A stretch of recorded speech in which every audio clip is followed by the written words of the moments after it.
Hello, everyone. My name is Heather Reed, and thank you for being here with me today. I use she, her pronouns, and for those using accessibility technology, I'm a 61-year-old white female. I've got ash-colored hair, red glasses, and I'm wearing a navy top, and I'm coming to you from my home office. As a reminder of every episode of Event Contracts Exposed, I am not a lawyer, and nothing I discuss here should be considered legal advice. This is all about education, insights, and practical strategies offered by a seasoned event professional. That's me.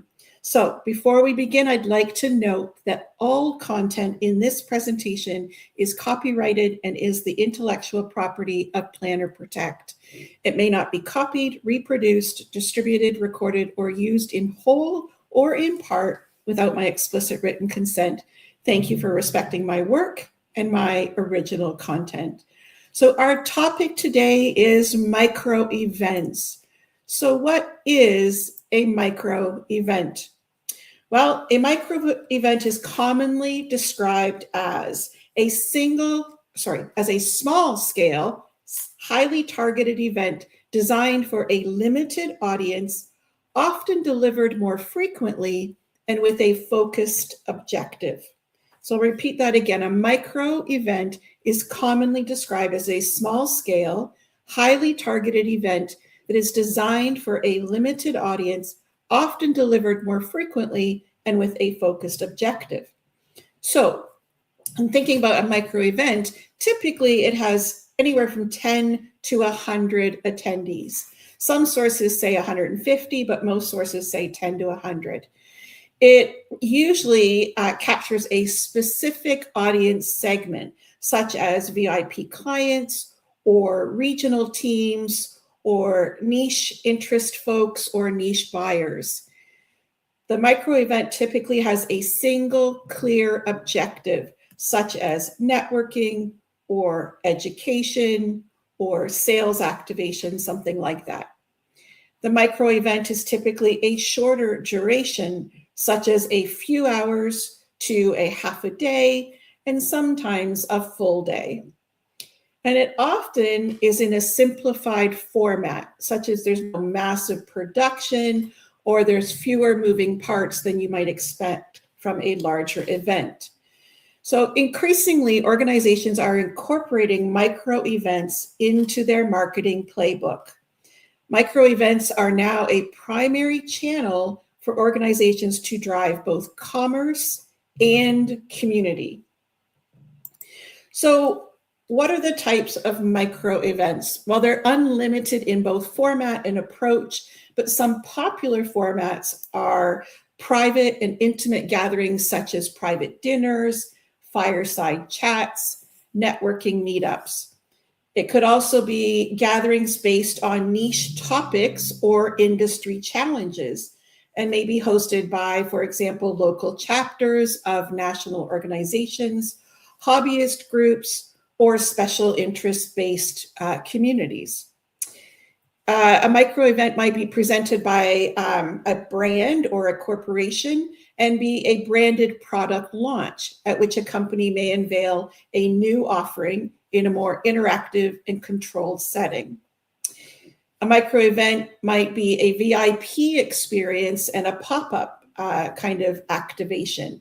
And here we think of brand activations, personalized demos, limited time, immersive experiences. And also, it's not just in person, hybrid and virtual micro events can be undertaken in which you're connecting virtual and in-person participants. So then we think about, well, where are these micro events being held? So just like micro events can be unlimited in their format and in their approach, so too are the possibilities for locations in which to host micro events. And here there's like the possibilities are unlimited, but we think about creative spaces and studios, like co-working spaces, boutique hotels and restaurants, intimate estates or farms, You could think of a small wedding as a micro event with 25 people. Unique and non-traditional spaces. So here we may think of art galleries, clubs, rooftops, outdoor spaces. Again, that might be a rooftop. It could be a garden. It could be a park. And then even private homes. So the location is unlimited. However, one of the most concerning parts of micro events for me is what happens with contracting for the venue for micro events. So when we think about traditional locations for events, we think about perhaps hotels, conference centers, convention centers, perhaps larger restaurants, art galleries, things like that. But when we have micro events, we're also utilizing non-traditional and unique locations. And so I often wonder, is there even a venue contract to be negotiated? Does one actually exist? So when you think about using unique and non-traditional spaces, really the question is there a venue contract available? Is the client able to negotiate the existing terms of the contract? And are they able to determine if the venue is willing to negotiate additional clauses that may need to be added?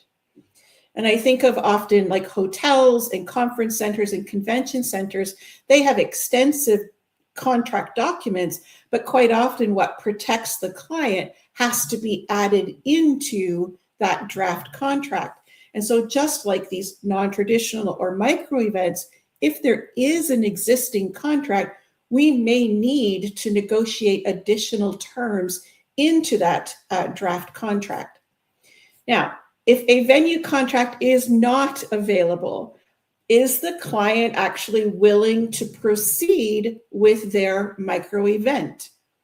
That's a question that would have to be taken up by the client and their legal team and their risk management and things like that. But if a contract is not available, it needs to be discussed with the location. Is there interest by both parties to create one? So it would be my risk-adverse nature to run from a venue or location that doesn't have an existing contract template or isn't willing to sign a client-drafted contract. So the client will then need to consult with their legal counsel if a confirmation email or a written record summarizing all of the discussed terms and deliverables and expectations is sufficient. And then if and how the venue acknowledges such a document. But I want to talk about the contracts, not a confirmation email, but contracts. If you are negotiating an existing draft contract or co-creating a contract, I want to give you some considerations today for micro events. So just like any other event being planned, documenting the intent, the purpose, and the expectations of the micro event should be included in the venue contract. So what is the reason for the gathering? What is the rationale behind the gathering? What is the expected format of the micro event? How many are anticipated to attend? And what activities and or components, if you will, make up this little micro event? So just like I've talked repeatedly that we need a purpose of the event, a statement, sentences that describe and create the big picture of the event, we need to do the same for micro events, establishing what this is, why it is being held, who is coming, any potential risks, that sort of thing. So you want to establish that in any location or venue contract. Now, A contract is an exchange of consideration, and typically consideration is in the format of money. So the exchange of money is always a necessary consideration to have in a contract. So you will most likely be looking at, say, a rental fee. So there we go. I'm sorry about that. I pressed the wrong. So rental fee, is it a flat rate versus a full day or a half day rate? Is it even an hourly rate? Can those rates be negotiated? Can you come up with something unique for the rental for this event? Is there a minimum rental period? So if you want to have an event for 2 hours, but the minimum rental is 4, that may be a cost that you need to carry. And then really important, I think, in the rental fee is documenting and contracting what is actually included in the rental fee. So I know quite often if you go on a site visit, you'll see all of these things that, oh, that's all comes with part of the package.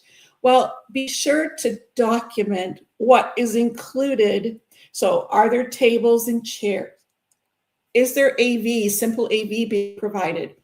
Does power exist and you're able to access that? Is there internet that you can access? Food and beverage needs, food and beverage serviceware, food and beverage equipment. Does that exist at the venue, or is that something you're going to have to bring in? The other consideration, not just the hard things that are included, what about staff positions that are included with the rental? So do you have banquet staff, for example, that are included? Do you have security personnel that are included? Do you have a contact person that's included, or a site manager? All of those kinds of things. What's included in the rental fee? And then just like we're talking about money, we also want to talk about payment terms in a contract. So you want to be negotiating if the venue or the location requires full payment right up front. So is that at the time of contract signing? Is the full payment required a certain number of days in advance of the event? If full payment's not required, perhaps it is a deposit and a payment schedule that you're looking at. So how much is the deposit? Is it a percentage of the spend? Is it a flat rate? Is the deposit required at the time of signing? Is the deposit required just a certain number of days in advance of the event? If you've made a deposit, you'll have presumably money to still spend and owe after. So when are the rest of the payments made? Are there additional payments made towards the event before the event dates? Is billing available such that you can pay after the event? All of that needs to be squared away in the contract. Don't make assumptions. Get it locked in as to specific terms of when money is exchanging hands. You may also want to know, how is the client's money protected? Is it going into a separate bank account for this client that the venue holds? Is it just going into their everyday operating bank account? What would happen to your money if the venue finds itself in insolvency or bankruptcy? So you want to be asking those hard questions. And then you also, in regards to payment, you always need to be talking about, when are deposits or payments refundable? Quite often you'll see language that says deposits are non-refundable. Well, there are circumstances where a client's deposit or payments are absolutely refundable. If the venue cancels the contract, your money should be returned to you. If a situation of termination, such as a force majeure event, happens, then the client's money should be returned to the client. So all of these things need to be clarified around your deposits, the exchanging of funds from the client to the venue in promise of hosting the event there. All right.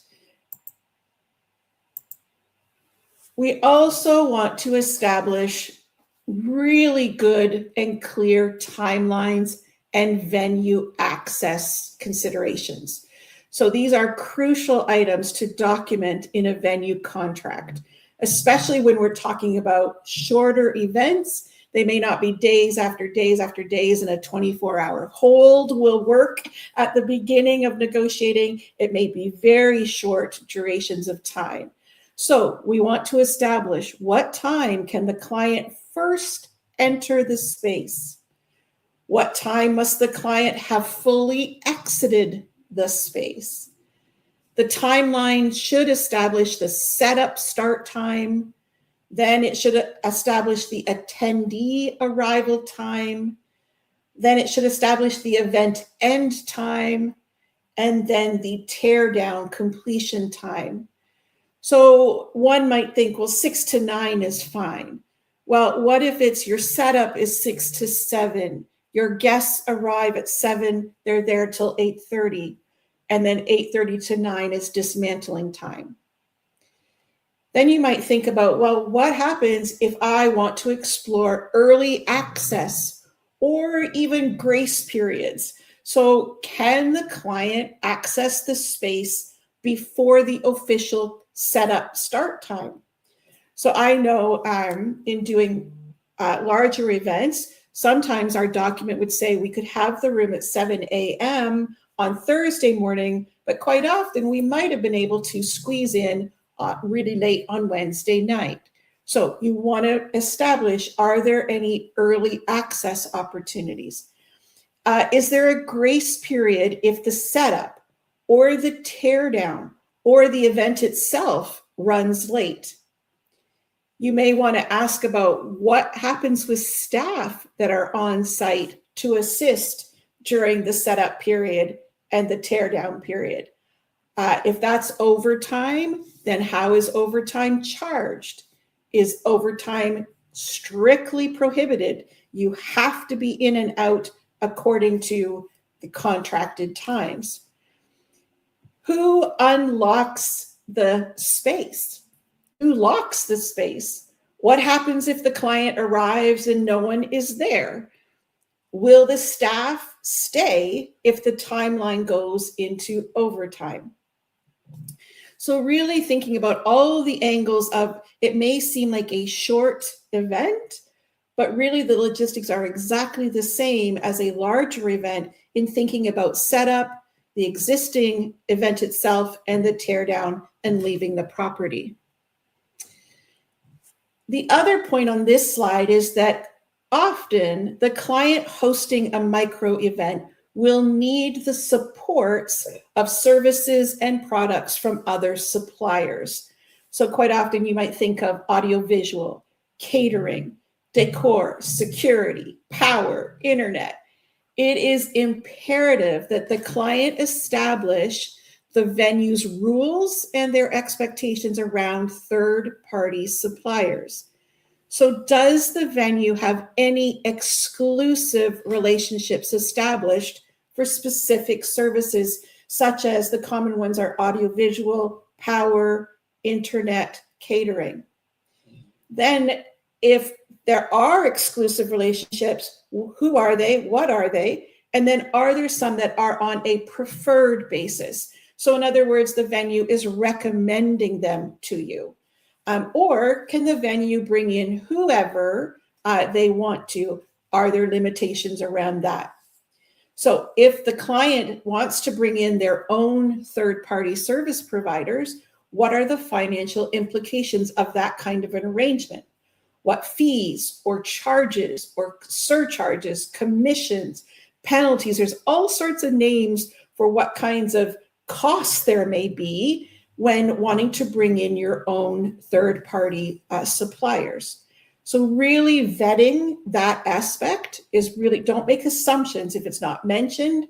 Do not assume There may very well be relationships in place or preferences in place that you don't want to find out about after contract signing. So all of these negotiations should be discussed, negotiated, and documented in the venue contract. Another one that you may want to really consider, particularly around micro events where they're non-traditional or unique spaces, what about permits and licensing requirements? So local permitting often depends on site-specific factors such as street usage, food vendors, amplified sound, temporary structures, liquor licenses, special event permits, a gathering assembly permit, music licensing, fire department permits or inspections, occupancy load compliance, tent permits, stage permits, electrical permits. And I actually have even 3 or 4 more options here. Licensing and permits are a big deal. And if one is hosting a number of micro events, obviously the systemization and the tracking of local permits and licenses will become a critical responsibility. So in addition to knowing what permits and licensing requirements may be necessary, it is also imperative to establish who applies for these permits and licenses. Is it the venue? Is it the client? Is it the client's intermediary planner? Who pays for which licenses? Who pays for which permits? And who is liable if one or more of these licenses or permits are missing? And then speaking along that same line is talking about indemnification and insurance in a unique or non-traditional venue contract. Every contract should address indemnification and insurance. Even with 20 to 50 attendees, someone can slip and fall. Alcohol can create liabilities. Property damage can be done. Your liabilities don't scale down just because the attendee count goes down. Indemnification means if something goes wrong and it's your fault, you will cover the costs instead of the non-harming party. So if something goes wrong and the client is found to be at fault, the client will cover the costs incurred by the victim and or the venue. If something goes wrong and the venue, for example, is found to be at fault, the venue will cover the costs incurred by the victim and or the client. So that indemnification language helps to decide in advance who protects who if something goes wrong. And then to back that up, we want reference to insurance. It is the client's responsibility to ensure that the venue for their micro event carries proper and appropriate insurance. And we may find often that venue contracts will ask the client to carry appropriate insurances, but it is also our right to ask for the venue to show proof of insurances. Just like we don't want to do business without a contract, we probably don't want to do business with a venue that is not appropriately and properly insured. In micro event venues, particularly those non-traditional options, the operations or the infrastructure may be informal or at least less structured than the ones that we might expect from a more traditional option, such as a hotel or conference center. So the client hosting a micro event should be prepared to ask, then negotiate, and then contract for what happens if something goes wrong. Who is responsible for evacuation? Who is responsible for emergency services or calling them? Is there anyone on site to administer first aid? Who is responsible for guest flow on site? Who is monitoring exits and entries? Who else is on site at the venue over the same time period? Who is monitoring attendee behavior, especially if alcohol is involved? And equally important is understanding and adhering to occupancy or capacity limits. So, does this include the venue staff? Does this include your third-party supplier providers' staff? How is capacity monitored? Who has the final authority to determine capacity? And we need those things documented in the contract. And then I also, knowing that you can't cover everything in 28 and a half minutes, I would not be true to myself if I also didn't mention that cancellation and termination must always be included.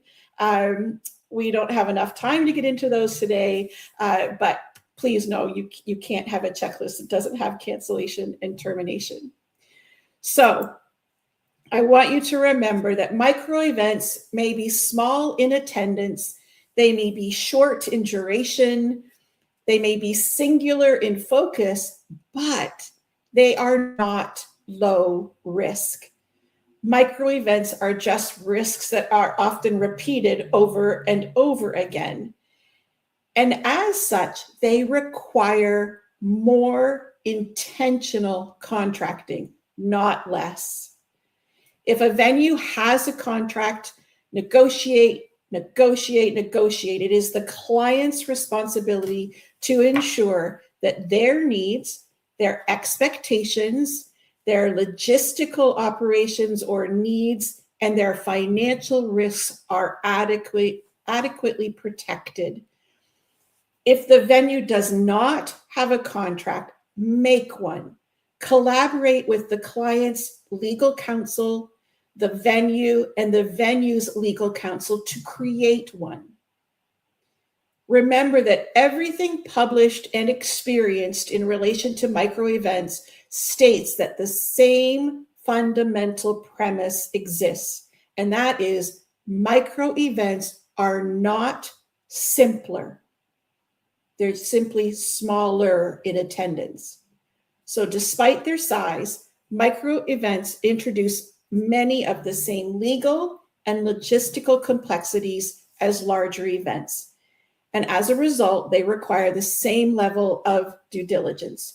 What you might think of instead of micro event is macro level attention when it comes to venue contracting. All right. Before you leave today, or I leave, or both leave, I have 3 reminders. One, if you want to learn more about this or event contracting, specifics or in general, please check out cecp.plannerprotect.ca about the certification program. That is where we teach not just the what and the why, but more critically, the how to negotiate event contracts. And then please register for next month's Event Contracts Exposed, May 20th. How can event contracts be risk shields in an unstable world? And then my final thought, as always, is this. A well-negotiated event contract isn't just a document. It is your power, it is your protection, and it is your peace of mind. Bye for now, folks.